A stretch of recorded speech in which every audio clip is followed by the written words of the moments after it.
தனக்கு எதிராக 100 கோடி ரூபாய் மான நஷ்ட ஈடு கேட்டு இந்திய முன்னாள் கிரிக்கெட் வீரர் MS தோனி தொடர்ந்த வழக்கு தள்ளுபடி செய்யப்பட்டிருக்கிறது. இது தொடர்பான முழு விவரங்களோடு இணைகிறார் நமது செய்தியாளர் சுரேஷ். வணக்கம் சுரேஷ், இது தொடர்பான முழு விவரங்கள். வணக்கம். IPL சூதாட்டம் குறித்து விசாரணை நடத்திய முன்னாள் IPS அதிகாரி சம்பத்குமார் இந்திய கிரிக்கெட் அணியின் முன்னாள் கேப்டன் தோனி சூதாட்டத்தில் ஈடுபட்டதாக ஒரு தனியார் தொலைக்காட்சி விவாத நிகழ்ச்சியில குறிப்பிட்டிருந்தார்.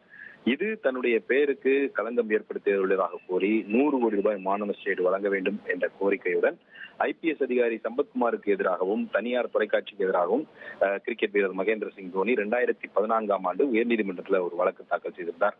தோனி தாக்கல் செய்திருந்த இந்த வழக்கை நிராகரிக்க வேண்டும் என்ற கோரிக்கையுடன் முன்னாள் IPS அதிகாரி சம்பத்குமார் உயர்நீதிமன்றத்தில் ஒரு மனு தாக்கல் செய்திருந்தார். இந்த மனுவை தனி நீதிபதி தள்ளுபடி செய்து உத்தரவிட்டிருந்தார். இந்த உத்தரவை எதிர்த்து IPS அதிகாரி சம்பத்குமார் தாக்கல் செய்த மேல்முறையீட்டு வழக்கை நீதிபதிகள் SM சுப்பிரமணியம் மற்றும் ஜோதிராமன் அடங்கிய அமர்வு விசாரித்தது.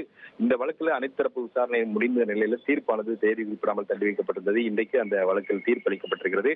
அந்த தீர்ப்புல IPS அதிகாரி சம்பத்குமாருடைய மேல்முறையீட்டு மனுவை ஏற்றுக்கொள்ள முடியாது என்று சொல்லி இந்த மனுவை தள்ளுபடி செய்து உத்தரவிட்டிருக்கிறார்.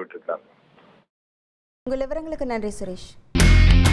இனி செல்லும் இடமெல்லாம் செய்தி.